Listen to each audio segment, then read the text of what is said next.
ladies and gentlemen, boys and girls, it's all nice and quiet. Thank you all for staying around here because we are I'm really looking forward to telling our next speaker this evening. And the one nice thing about having, being somebody like the NSA that just wants to be able to spy on everybody and I'll broadcast everything about you, this is how we operate, is because a lot of people have sent me, excuse me, messages that have said, oh yeah, I didn't have such a large turnout because my family's on the other side of the country, but they were grateful they were able to watch the video up on YouTube or have it as a podcast, which if anybody wants to know about it, you can always go to www.chaoticarts.org/cafe. There's a link for iTunes or other things for being able to get it if you'd like. And I'm going to start by reading a poem. This is a poem by Don Hargraves that happens to be published in the April 2012 issue of CC&D. This is in Kenosha with the Jesus Saves Church in the background. And it doesn't say Jesus Saves anymore. John, what does it say? Yahweh delivers. Yahweh delivers. They changed their name inside. I'm like, what is that? So it's kind of about Jesus Saves. It's hysterical though. Saving wasn't so easy. I'm going to deliver you. Anyway, why am I? These are 6 haikus. Each of them has a character name in front of them. I'm not going to tell you them because if anybody knows, they're actually releasing Atlas Shrugged in 3 parts. I think the last part will be out next year. I still have my Galt Reardon sticker for 2012 for president on my car, which is pathetic. But I'm just going to read this, and John thought that this was the best, most bizarre music to juxtapose with this. This is Atlas Shrugged in 6 haikus.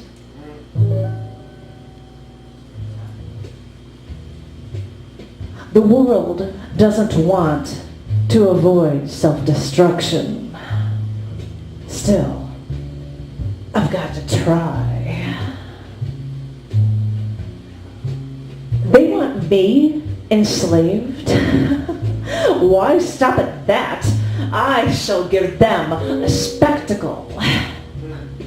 My greatest work. And I heard no words of thanks or appreciation. I wish to die, but am too scared to. So I'll kill the rest of the world. I run a railroad and live as I please.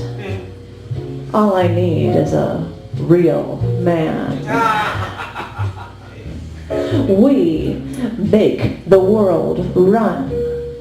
Without us, you would destroy everything you touch.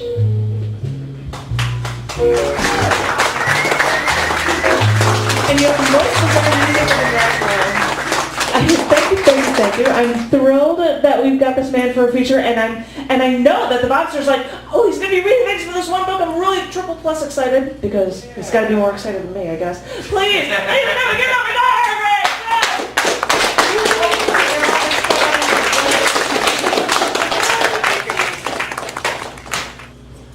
Shh. Quiet. Listen. Hear that? A change in the background noise. 2 sounds harmonized into one. Somebody said God's name. And I know it's his name. Because everywhere men go, we change silence into noise, harmony into cacophony. But where his name is said, you hear a hint of the beauty we were meant to live under. One of these days, I'll hear his name well enough to repeat it. Peace and harmony will follow. Until then, I listen and repeat. Listen and repeat. Listen and repeat.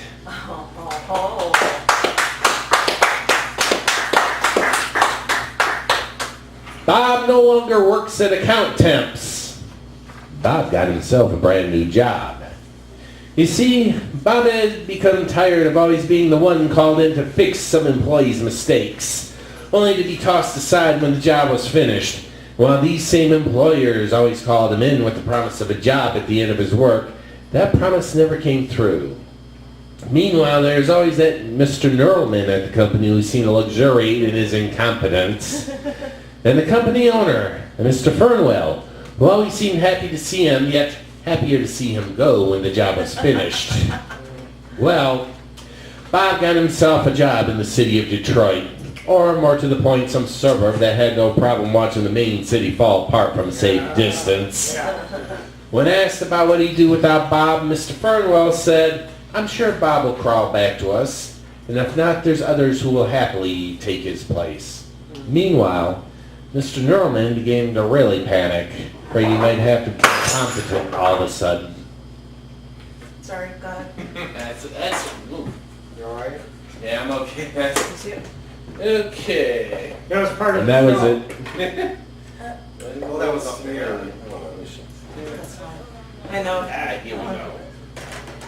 All right, that's it for that one. Oh. Sorry, thank you. No problem. Sorry. Bob can wipe it up. Oh, yeah, get Bob. No, not Bob's room. Bob left. He lives in Detroit now. They can call it back. Give him a bonus. Okay.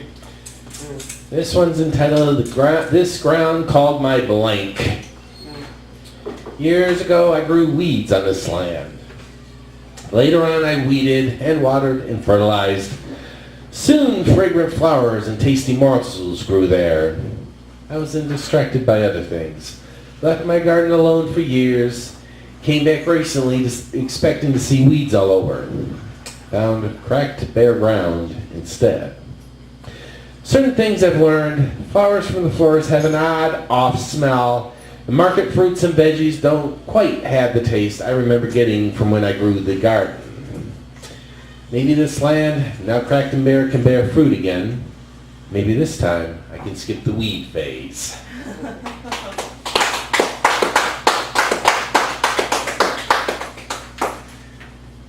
Saw my original heart yesterday. So, I was on the internet one day, checking out names of people I knew for a lark, and not really having much luck at that, till I looked up this one woman's name, saw a couple of web links with her name on them. So I clicked on one of the page links. Upon opening, a chat screen opened up, and in it were these words. "Been a while since I seen your face." I knew what it was. "So tell me, heart, how goes it?" "Fine as a ripstone pippin, and that's no lie." "And you? When are you going to come out here and join me?" I held my tongue for one beat, after which it said, "Just as I thought, too chicken to embrace your desires. Stay where you are, I'll stay happily with your love." I clicked on the X. The page disappeared. One thing you can never tell hearts that go AWOL. A new heart grows in the empty space left behind.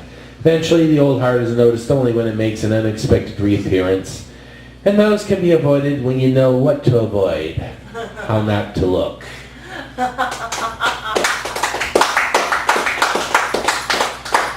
My original plan for the feature was to basically come up here and read one poem for about 20 minutes or so. Fortunately, two things came up, one of them being 9/11.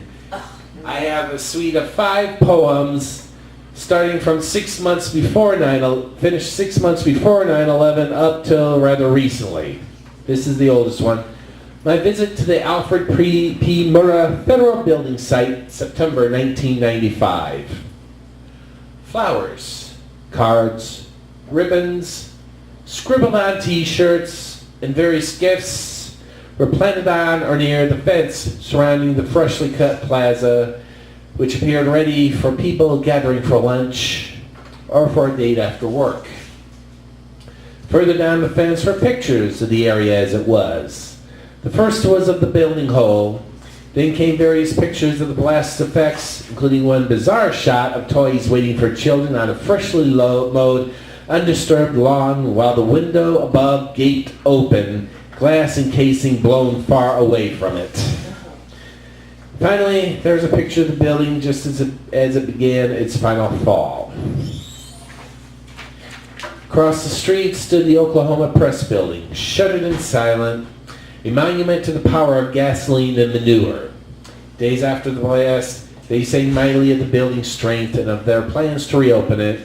Within the month, while there, I learned they were planning to tear it down. Still standing a few blocks from the blast were a residential tower that they were still expected people to return to soon, despite problems that were yet being discovered. A couple smaller buildings slated for demolition, and a YMCA with its tin roof blasted clean off. A few other buildings had been repaired and sat waiting for businesses to fill their storefronts. It wasn't the first time my life was affected by dead people. Wouldn't be the last.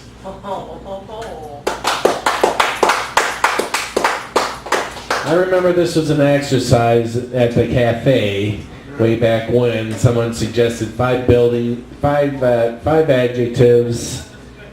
People gave them out, and basically Ruben was saying, "My goodness, I expect anything. Did anyone write anything happy out of this?" I asked, does prideful count? This is what came out. September 10th, 2001. Only tourists look upward. We take our buildings for granted. Since before we were born, these towers have held our jobs and lives safe within their strong steel embrace. Smaller buildings far from neglect, our towers are well taken care of. We fear no evils 60 floors up, but from them cause the world below to dance in ant-like chaos.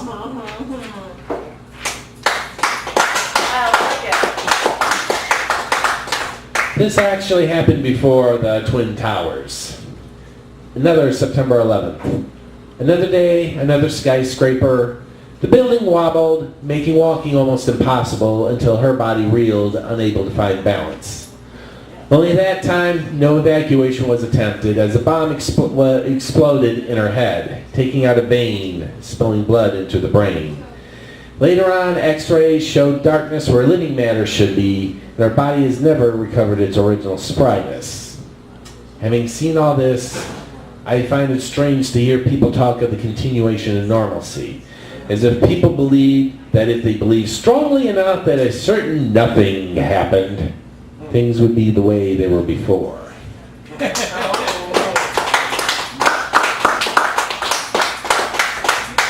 Bob, I know you've been waiting for this for quite a while. The two things. First one of the two-parter. Osama bin Laden is alive and well and working late nights at a 7-Eleven in Chicago. From 11 p.m. to 7 a.m., he serves customers looking for a 12-pack of beer or some late-night munchies. At 1:45, he locks up the doors in front of the alcohol and tells customers in his quiet, kindly voice, "Sorry, we're not allowed to sell beer after 2. Try a nearby bar. Some stay open until 4. At 3:30, after he's done with mopping the floors and restocking the pop, a couple of women enter the store, pick up bottles of Jolt blueberry soda, and walk up to the counter. Osama says, "Women, why do you advertise your shame?" They reply, "Our shame is of being with non-believers. Only when this nation bows down to Allah shall we have the honor of hiding our shame." The women then update him of the happenings of his network. Someone replies with plies and orders. Then with the final Allahu Akbar, the women purchase their Jolt sodas and leave the store at 3:45. Osama then does some straining of the store and makes it ready for the morning commute. Sometimes he wonders about the extent of his new plans. Subways in St. Louis, train tunnels in Colorado, dams walling off the Atchafalaya. Who would have thought there was more to the U.S. than New York, Washington, D.C., and Los Angeles? He thinks about a Chicago building that, if hit, would cause more damage than anything in New York, and smiles the smile of a man with enough time to wait. Part 2. Ignore the media circus. Here's the real story about the death of Osama bin Laden. Just finished with another night of poetry, and I was in the mood for something to drink, so I happened upon the 7-Eleven and walked inside. My first thought was to go to the fountain section, but I thought that I saw a couple of ladies walk into the counter, each with a Joe Blue Bolt raspberry can. I smiled, knowing what I wanted, so I walked to the cooler and opened the door to reach for a can myself. "Women, why do you advertise your shame?" I heard the man at the counter ask. Then suddenly came the crash of busted glass and shouts of, "Get down on the floor! Get down on the floor!" I dropped, letting the can slide away, then fell a gun barrel on my head and back, well, a shot rang out, followed by the words, "Got the bastard in the left eye." Don't remember much after that. From what I remember, I know I'm glad I forgot most of it. Questions shot at me point blank and sitting in a chilling room without clothes are not memories one wishes to hold on to. Eventually I was let go with the warning that I better not do anything funny. Needless to say, I drove straight home and drank water from the sink that night. You, of course, know what the rest of the story is supposed to be. Found in a Pakistan military town, killed there and dumped into the sea. Well, I can tell you that story is false. Just don't give me any joke blue boat raspberry pop.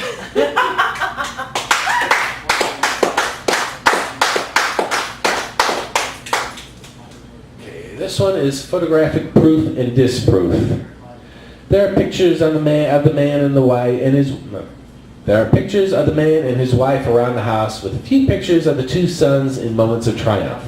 A happy set of pictures, if a bit skimpy during the years when the two sons were going through school. But upstairs is a smallish room that's rarely entered into. It's used for storage, and in it is a desk with a photo album that has a large number of pictures with a hole cut out of them. Sometimes you can tell that that person was a female, other times holes of a generic child, but that empty space is the one thing every picture in the album has. Occasionally, the man of the house enters the room, opens the album, and looks through the pictures. Before the room became used for storage, he'd frequently go there to rehearse his memories to fit the intended evidence shown in the snipped pictures. But as things were stored away in the room, he went in there less and less, and the rehearsals changed to reminiscences of the past as he remembered it. And every time you looked at the photo album, he stopped looking 2/3 of the way through at the place where the clipped pictures ended.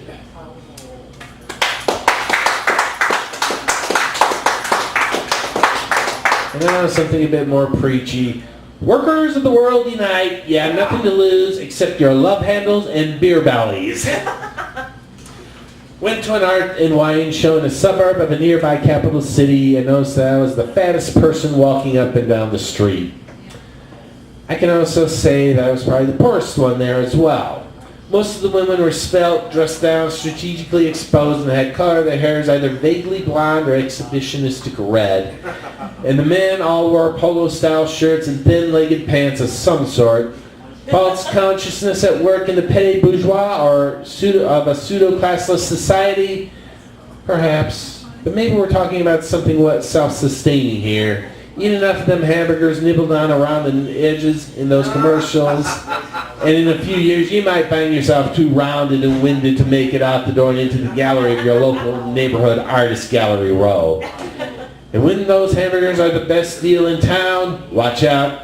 Even the most intellectual blue-collared worker will segregate themselves to lazy boys in air-conditioned sport bars with their large screen televisions that show sports shows every second they're open, serving oversized servings of gunk-encrusted atrophy bird wings, bloat burgers, and watery pseudo-brews. This gets transferred to other realms of life. Look at those old black and white photos. Look at the workers. Notice how all of them are rail thin while the bosses are fat. Now look around today. Ever wonder why the workers don't strike anymore? Too many of them would be unable to stand outside all day in the burning sun carrying signs and shouting, "Our employer is unfair. We need a new contract." All that extra weight being carried on their frames makes it easier instead for them to wait for that end of the day whistle so they can get home and get off their flat feet. Run to raise your fist at the boss. Would your stomach let you go through with that threat? Maybe it's the time the workers learn how to look for quality in our food. Start with the supermarket. All the healthy stuff tends to reside on the sides, so dive into the center when you need to. Otherwise, load up on the side food. Second, learn to farm. The garden of herbs can add flavor to any meal you make and can be grown even in pots on the porch in the back of a trailer court lot. And waiting for plants to become harvestable teaches patience. Third, if you must buy that bloat burger, you don't have to eat it all at once. Cut it into quarters, set aside what you don't eat for later use as bits of meat for salads or as a replacement for pig pieces in your breakfasts. The idea is simple. Control your stomach and your body will follow. And if that's impossible, which may be because belly fat has its own agenda, teach your children that control. Maybe in 20 years the workers of the world will unite again, thin and healthy, no longer separated by their raging appetites.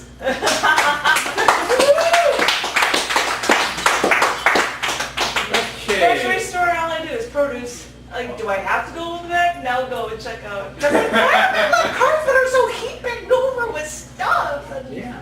you're going like 10 items or fewer, or what? Well, hey, when you look at it nowadays, it's hamburgers are so cheap and actual salads are rather expensive, isn't it? And they're time consuming. Because you have to actually separate everything out and cut it. That's like work. Yeah.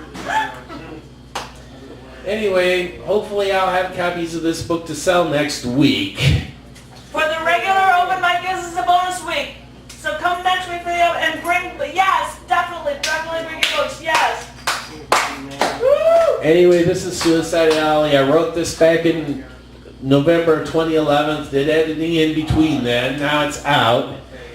Let me read from a section. Chapter 15. This is...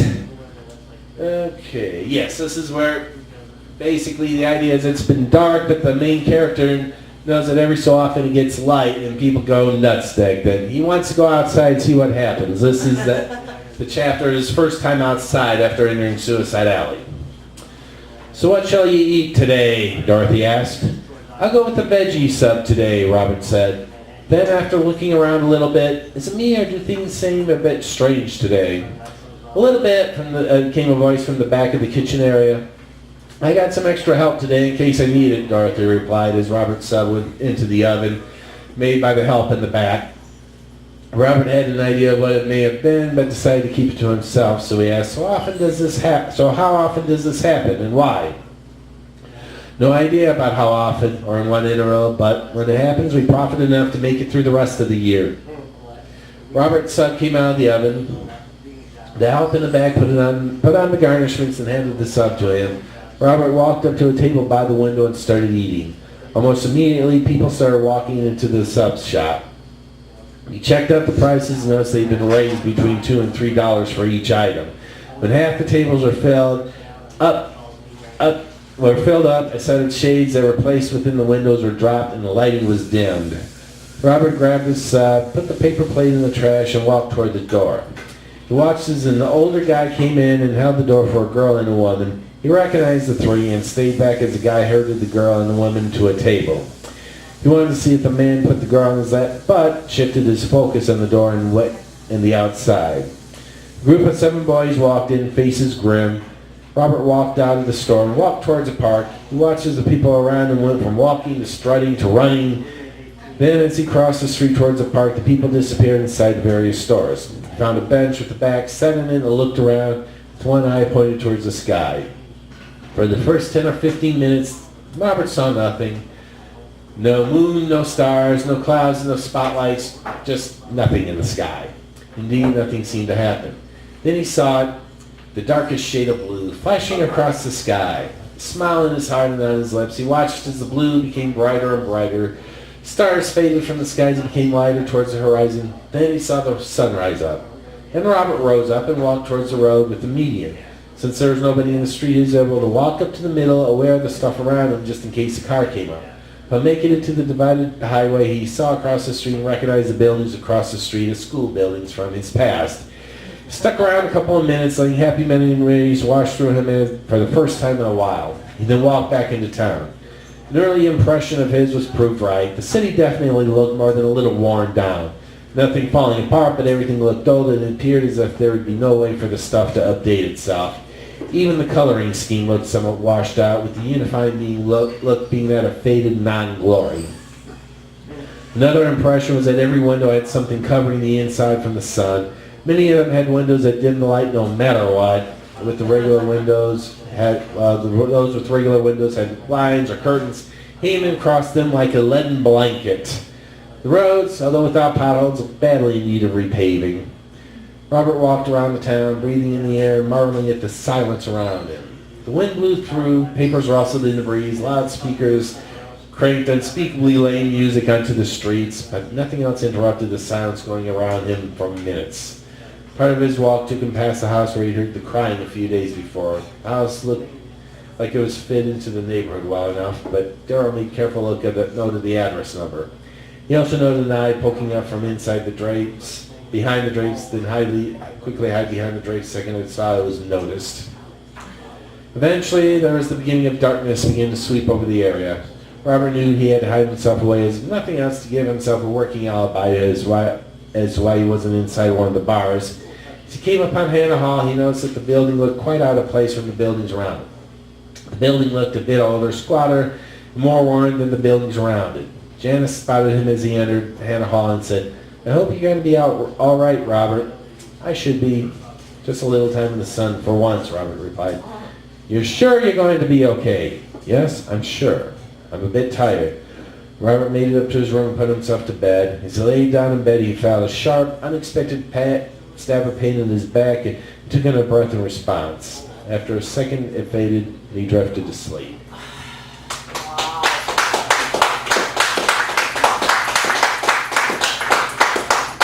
Okay.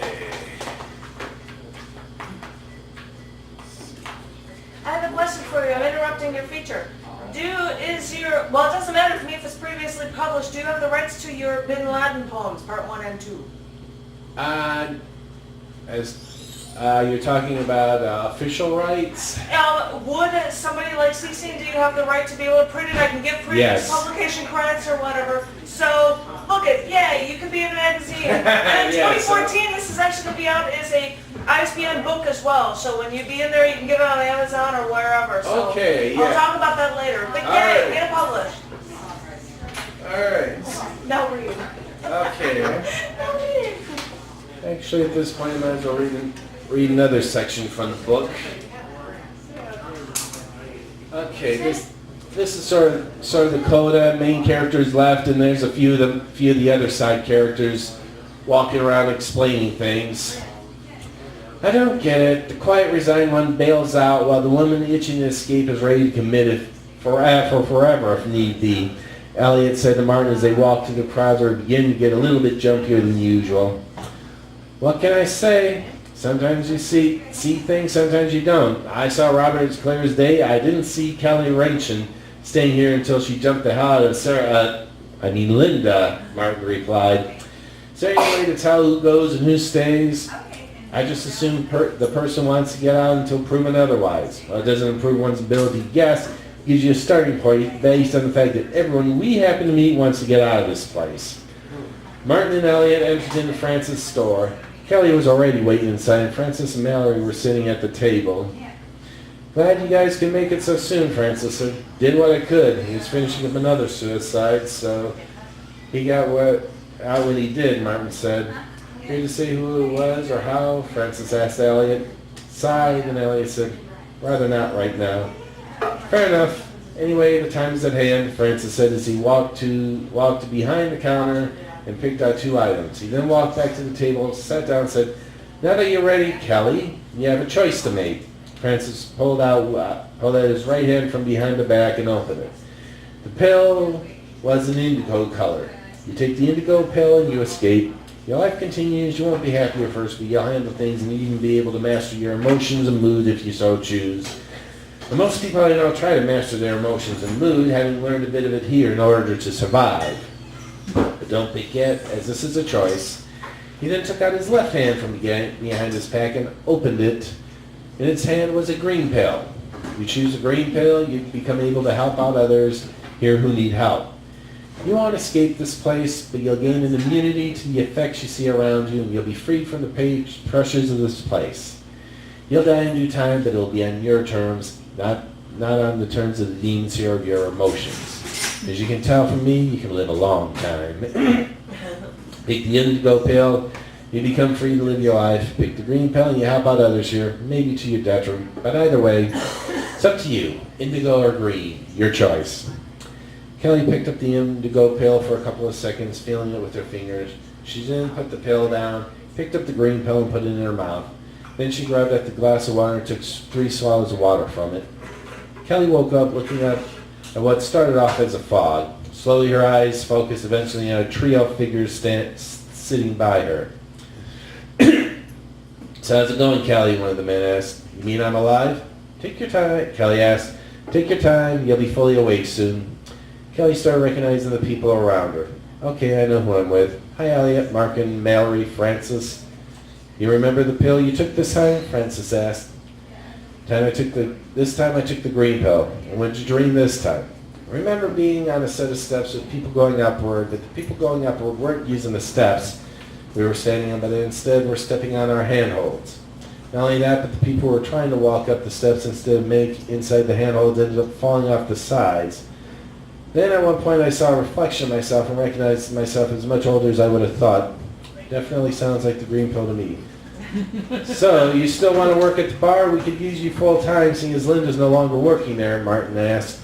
Might as well have been working there long enough to know what I'm doing, or not. Trust me, what you don't know you'll figure out, either from me or from the ether. Callie got up quickly, then found herself swaying a bit. Ellie went up to her to steady her and said, "Slow down, you're still under the influence." Callie steadied a bit, and then said, "Shall we go back into the world?" "Not before I give you a bit of advice," Francis said as he walked to the door. "Try to mix in with the crowd as much as possible. You can sneak out and walk around in the sun as much as you can, but people figure out things here real quick. A little sloppiness is enough to turn the people in this place against you. And you've seen what can happen when that happens. I'll be a bit cautious first, and yes, I remember seeing what happened to Robert. Why not get ready to join what we have to work in," Francis said as he opened the door. The bright sunlight flooded into the store. Kelly smiled and said, "I think the people stay away from this," as she walked out. "Remember, dear, discretion and care, always," Martin said to Kelly. "I won't forget.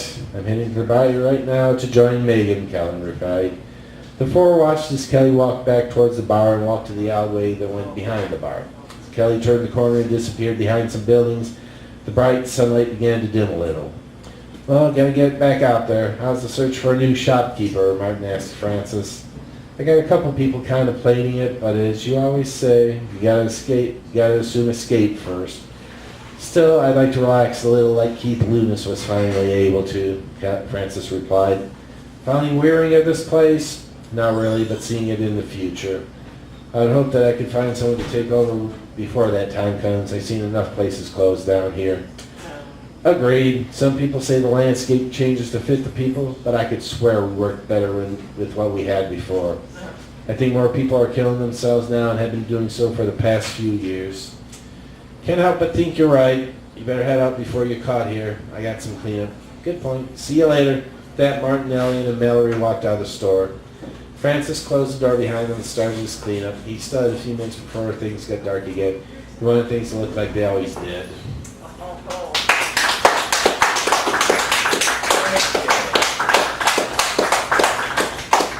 Couple more poems.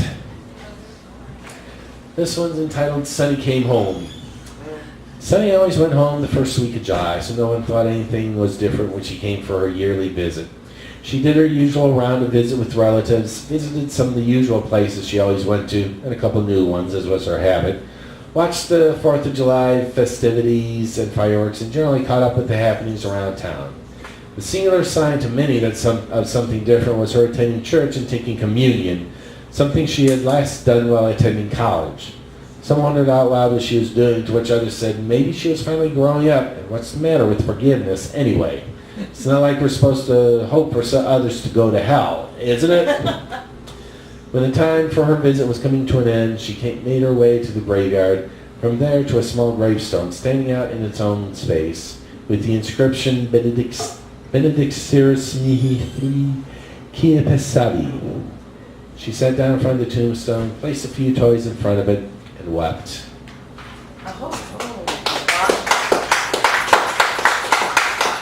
Yeah, that's something I wrote from when I started working at UPS back in 1999. Union haiku. Sitting in class, last day of worker training, management man speaks. Management man says, "I'm neither for or against the Teamster Union, but remember this, the union doesn't pay you, the company does. Your statement is true, but if it were up to you, you would pay much less. Our wages would drop, and benefits disappear as your profits rise. And the rules would shift as management whim became work floor policy. The union makes you deal with us as employees, as equals, with rights. The union makes you pay a decent wage for work that we do for you. The union makes you give us benefits you would not give otherwise. The union makes you comply with OSHA. They make you think of safety. Management man, you have all the company's backing and all it entails. Would we work for you were it not for the money you put in our hands? Lawyers work for you. You hire your own police to watch over us. Meanwhile, governments beg for you to pick their land to place factories. Pointing guns at us, they give money and promise worker slavery for the benefit, however iffy, of your presence on their land. Without the unions, workers must view each other as enemies, hiding under you as you use us as your tools to keep your power, burning ourselves out only to be thrown away when we're all used up. So I'll stay union and stand alongside the workers, fighting with them for a living wage, benefits that protect us from life vagaries, and to enjoy friendships and pleasures not conditioned by our working life. If I known it would have been that fancy, I'm not sure I would have written. Thank you. You're staying there. You're staying there because, ladies and gentlemen, I don't think that was loud enough. Give it up one more time for Dr. What a wonderful treat. And we got like throws in the middle of that. Let me have like a double plus throw. That was excellent, cool. I like it when I get something different. And, well, I mean, because everybody comes up and this is my poem about, so I got to, and those were cool stories too. And, as I was saying before, I happen to like those ones, which apparently the Bobster knew of, the Bin Laden ones, but I don't remember them. But you've been published in CC&D before, like I'm holding a past issue in my hand. But, starting, for those who don't know, in 2014, and yes, I'm going to say something I want all of you to be involved in a moment, but starting in 2014, this is going to be released as a 6x9. Well, yeah, it will have an ISSN number, but it will also have an ISBN number, and it will be available for sale at Amazon.com or Amazon.co.uk or Amazon throughout all of Central Europe, which is awesome because the January issue, which is already filled, even has artwork from a guy from Leeds. Oz Hardwick has got the cover art for it. So, and so, you know, yeah. So if you're willing to send the Bin Laden stuff to me, that would probably get into the March-April issue, or else it will get into the 21-year anniversary issue, the May-June issue, because CC&D next May-June will finally be able to drink. It'll be old enough that it'll be able to drink. Yay! CC&D can drink next year. Anyway, what I was gonna, and I'm actually going to talk about something like you had said that.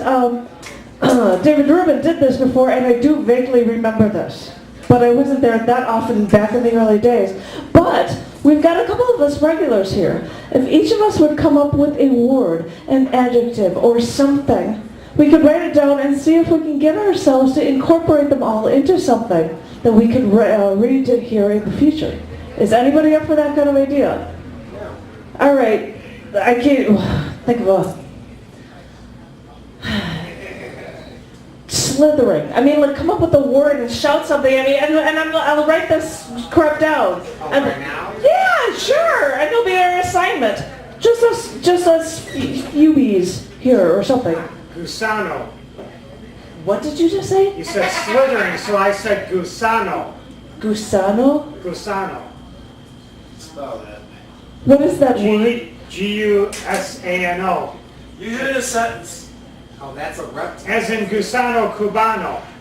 Alright, that explains it. Better, alright. It's an intestinal worm. Alright, I know it's two words, but I'm taking it. Intestinal word. Intestinal. Worm. Blurry. But is that an adjective? I will allow it. Why not? It's an idea, and you could think, you know, you put that in. And I said slithering. I did say slithering. Now I'm embarrassed from it. Lither. Blurry. Blurry. I've got intestinal worm, blurry, and slithering, and I'm not going to write Gustavo. I don't think. Highway. Sorry? Do we have another one? Highway. Highway. Oh, highway. See, it doesn't have to be an Is that adjective. an adjective? It doesn't have to be an adjective. No, we have intestinal worm, and I'm totally cool with that. Oh, all right. So I have to write better. Words, I didn't know. Princess. Oh, that too is also a noun. I know. She was a princess queen of the highway. We have- We need an English teacher. Great. What do you... Princess bride. A noun is is a person, place, or thing, and an adjective describes that. It doesn't have to. I just said give a good word. Are we good with princess? It was a princess. No, because I don't want a princess with blurry intestinal order. We got intestinal worm, blurry, slithering, and highway. Saloon. That does lead to some inspirations. Should we just pick saloon? I know somebody's just yelling it out, but Okay. Saloon along the highway. I'd go with princess, blurry, intestinal. I don't think princess is in. I guess I could write princess optional. How would I do that? I think it happened to me down in Honduras, but that's a whole story. Okay. A snake slithers into a saloon along the highway. Gustavo. No, sorry. The words I have are, well, it's a phrase, intestinal worm. Although you can have worm and intestinal, I suppose if you want to separate them, you're allowed. But those words, blurry, slithering, highway, and saloon. Optional princess, if you wanted to put in princess as well. I think that, they did this before. Why don't we, does everybody remember these or have a piece of paper? Or am I going to have to write this down for everybody? But come up with something. It'll be like a new challenge. Everybody's looking at me like I'm crazy. I'm going to have to write this down on pieces of paper for everyone. But if everybody's interested, we can actually do that. Honestly, I won't say anything more about that. But why not? Why the hell not? You can put it up on the webpage, too. Yes, but I don't know if people actually look at it. If you go to, yes, and I will put it for the feature for next week. Even if you're not going to go for a feature for next week, since this is like the month of features like crazy and this is a bonus week. Next week is a regular week, and I know everybody's looking for a reason to party on September 11th. And I've got the reason for it right here with Dallas Malice, who's going to be our feature next week. Oh my God, she's awesome. She's a great musician, and she tells stories with her stuff, and it's very, very cool. And she's totally psyched about coming here, and that's going to be the coolest way to spend 9/11. I swear to God it is. So, yeah, exactly. And, poetry, you guys have seen her around here, a.k.a. James. He's going to be the feature next week in 2 weeks, on the 25th. On the 18th, I've got another bonus week. I don't have it written here, but I know who the bonus week is. It's Eric Esden. This guy with this most phenomenal voice. He's going to be coming here in 2 weeks from tonight. And then afterward, we've got poetry, aka James. If you want to know the full schedule and learn all about, Dave Getchik in October or Bill Yarrow in November, you can always go to www.chaoticarts.org/thecafe. And I will also post up on all of the poetry event listings for, I will do it for Don Hargraves' page as well as for Dallas Malice's, the words, intestinal worm, blurry, slithering, highway, and saloon with optional princess. You get bonus points if you can put princess into it as well. We can come up with something for next week. And thank you all so very much for coming here on this week off, and I hope to see you all